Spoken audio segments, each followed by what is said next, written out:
तो आज का हमारा मुख्य विषय चुनाव और चुनाव से जुड़े कुछ सवाल जवाब से है। तो चलिए शुरू करते हैं। पूरे देश में अभी चुनाव का माहौल है। हर जगह हमें बस एक ही चीज़ देखने को मिलता है, चाहे वो ऑनलाइन हो या फिर ऑफलाइन हो। News channel, paper, social media, हर जगह हमें बस एक ही ऐड देखने को मिलता है। और आपको पता है मैं किस ऐड की बात कर रहा हूँ। बाकी आप तो समझदार हैं। इंडियन गवर्नमेंट हमारी कोई मदद नहीं कर रही है। पूरे देश में माहौल इस कदर बन चुकी है जैसे लगता है कि मानो पूरा देश किसी एक की सरकार बनने जा रही है। आपका एक वोट सोने के भाव से भी ज्यादा कीमती है। आपका एक वोट तय करता है कि आप अपने बच्चों के भविष्य, स्वास्थ्य, शिक्षा, सुरक्षा की व्यवस्था किसी के हाथ में आप सौंप रहे हैं। सुरक्षा से मेरा मतलब है आपकी बेटियों से।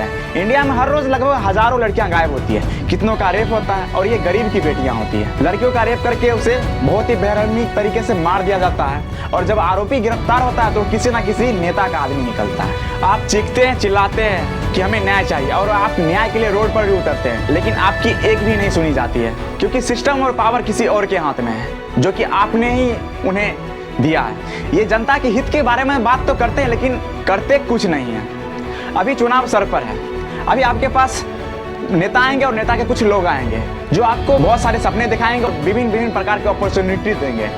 ये आपके घर, गली, मोहल्ले आएंगे, साफ सफाई करवाएंगे,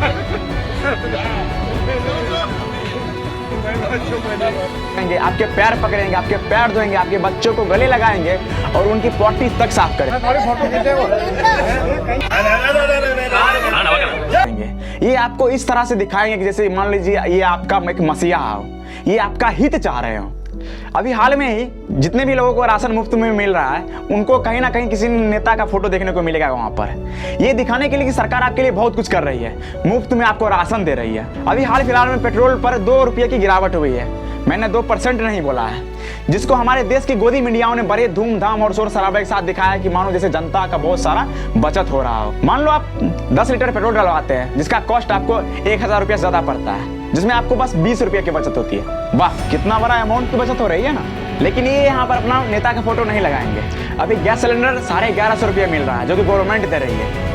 लेकिन इनको यहाँ पर भी फोटो लगाना चाहिए ना कि गवर्नमेंट आपके लिए 1150 रुपये में सिलेंडर दे रही है। लेकिन ये यहाँ पर फोटो नहीं लगाएंगे। क्यों नहीं लगाएंगे?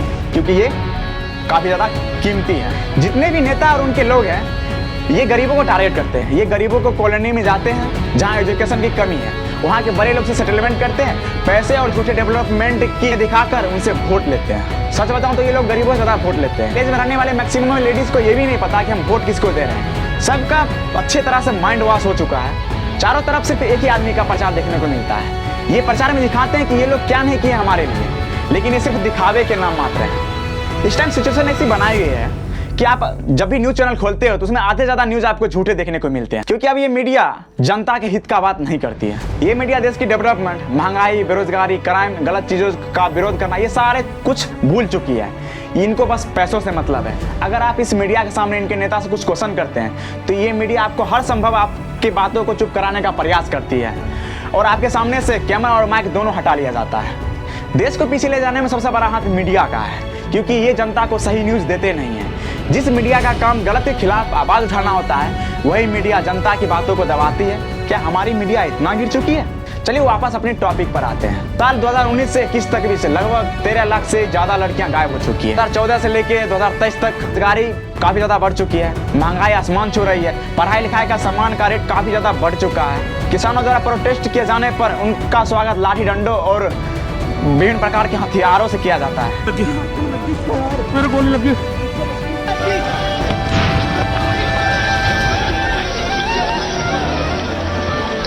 क्या ये सिचुएशन आ गई हमारे देश में?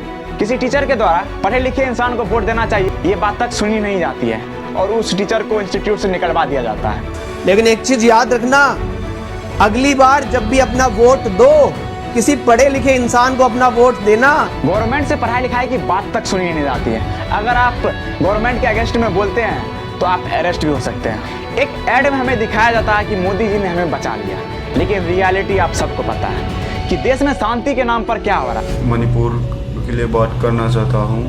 मैं प्रे फॉर मणिपुर कम्युनिटी। अभी वॉर चल रहा है, सिविल वॉर। इसमें एक रिक्वेस्ट करना चाहता हूँ और मोदी जी अभी तक भी मणिपुर में आके नहीं देख रहे हैं। इन नेताओं को अपने देश में लड़ाई रुकी नहीं जा रही है और ये दूसरे देश में जाके शांति स्थापना की बात करते हैं। कोई नेता ओपन में आके गाली देता है, रिलीजन के नाम पे दंगे करवाता है, झूठ बोलता है बिना डरे। क्या हम वैसे नेता को वोट करेंगे? जिस देश में इतने सारे लोग हैं लेकिन फिर भी उन्हें बोलने नहीं दिया जाता। देश में माहौल इस कदर खराब हो चुका है कि जनता के द्वारा ही जनता का विरोध किया जाता है, जिसका फायदा ये नेता लोग उठाते हैं। क्या छोड़ो, आपको क्या दिया मोदी ने? यूएस घूमने जाऊंगा तो मुझे पता लगा, मैं बाहर क्यों पहले कभी पता नहीं। रियलिटी में आओ, मैं खुद यूएसए में घूम के आया, मैं यूके में घूम के आऊँ। कोई सारे मारते कहते हैं कि कैसा इतने पढ़े लिखे देश हो गए, ऐसे अनपढ़ गवार को तुम लोगों ने दिया। मैं कहना चाहूँगा नेता किसी भी प्रकार का हो, आप उनसे जितना ज़्यादा अलर्ट रहोगे आपके लिए उतना ज़्यादा अच्छा होगा। हमारी सरकार बड़े बड़े बिजनेसमैन का लोन माफ कर देंगे, जो देश के रुपया लेकर भाग गया उसको छोड़ देंगे, लेकिन हमारा और आपका और किसानों का लोन माफ नहीं करेंगे। ये लोग देश की जमीन को प्राइवेट कंपनी हाथों बेच देगी और दावा करेगी कि हमारी देश वर्ल्ड की 5वीं सबसे बड़ी अर्थव्यवस्था वाली देश है। देखिए, डिपेंड आप पर करता है कि आप कैसे नेता को चुनते हैं। एक ऐसा नेता जो आपके और आपके बच्चों का हित चाहता, देश का हित चाहता और देश के लिए काम करता हो, या फिर ऐसे नेता जो हमेशा झूठ बोलता हो, जिसको आपके विकास से कोई मतलब नहीं है, जो देश का नहीं बल्कि अपने दोस्त का हित चाहता हो, जो गरीबी को नहीं बल्कि गरीबों को मिटाता और देश को जलते हुए आग में छोड़ देता, वो आपके हाथ में है। जब वोट आपका है, पावर आप देते हैं, तो क्वेश्चन क्यों नहीं करते कि आप हमारे लिए क्या किए हैं? क्या आप जो चुनाव से पहले जो वादा किए हैं, क्या वो चुनाव जितने वादा पूरा किए या फिर करिएगा? यहाँ वोट हमारा है, पावर हमसे ले रहे हैं। आपकी सरकार आने के बाद क्या आप हमारी माँ बहनों की सुरक्षा की गारंटी लेते हैं, जिनकी संख्या गायब होने में दिन प्रतिदिन बढ़ती जा रही है? क्या करोगे हमारे लिए? हमेशा के जैसे सरकार बनते ही हमें लात मार कर फेंक दोगे? रियलिटी यही है कि गवर्नमेंट के सामने आम जनता का कोई औकात नहीं रहते हैं, वो हमसे कुत्तों के जैसे बिहेव करते हैं। अभी भी टाइम है, जागो, क्योंकि आने वाला समय इससे भी ज्यादा भयानक करने वाले हैं ये नेता लोग। याद रखिएगा, जब आप वोट करने जाएंगे तो वो सिर्फ आपका एक वोट नहीं होगा, आप अपने परिवार का, अपने बच्चों का फ्यूचर उनके हाथों में सौंप रहे होंगे। अगर आज आप लोगों का वोट बिका तो कल के ये नेता लोग आप लोग को भी बेच देंगे। धन्यवाद।